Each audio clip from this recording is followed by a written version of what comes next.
Luc Sriano, bonjour. Bonjour monsieur.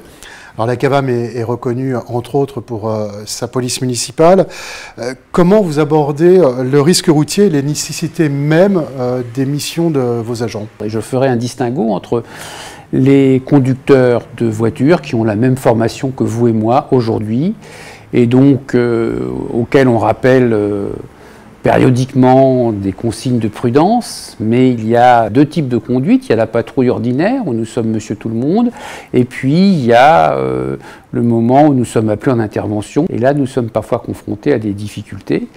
À ce jour, et quand je parle de la police municipale d'agglomération, de notre CAVAM, c'est depuis, avec le recul maintenant de 26 véhicules, de 10 ans de service, nous n'avons pas eu de sérieuses difficultés. Mais nous sentons bien que pour les conducteurs de voitures, des formations supplémentaires seraient les bienvenues. Je fais un distinguo avec les pilotes de moto, puisque vous avez pu observer que nous avions des motos et des motos de forte cylindrée. Et là, nous avons, pour des raisons historiques, un accord avec la gendarmerie nationale et nous bénéficions d'une formation spécifique qui est la même, enfin, qui est une partie de celle dont bénéficient les motards de la gendarmerie nationale. Et là, nous avons des vrais pilotes de moto. On a pu le remarquer en tournant cette série.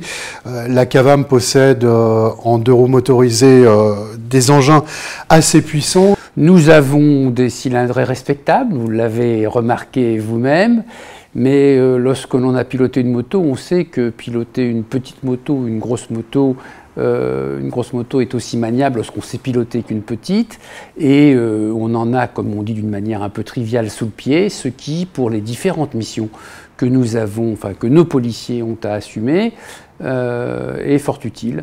Et le fait d'avoir un outil performant motive davantage notre personnel et fait qu'il y a encore plus de respect de notre personnel pour son équipement de travail, mais aussi de l'habitant, de l'administré à l'endroit du policier municipal. Mais nous avons une particularité, c'est que nous faisons une trentaine ou une quarantaine d'escortes, d'escortes d'ambulance, d'ouverture de courses cyclistes.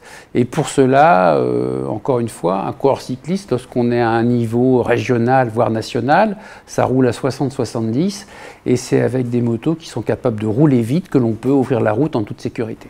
Et enfin, quelles améliorations pensez-vous apporter dans le futur ? Je crois qu'il y a une formation initiale sur laquelle on gagnerait sûrement à ce qu'elle existe. Et puis, il ne faut pas non plus faire l'économie de recyclage, de sensibilisation périodique.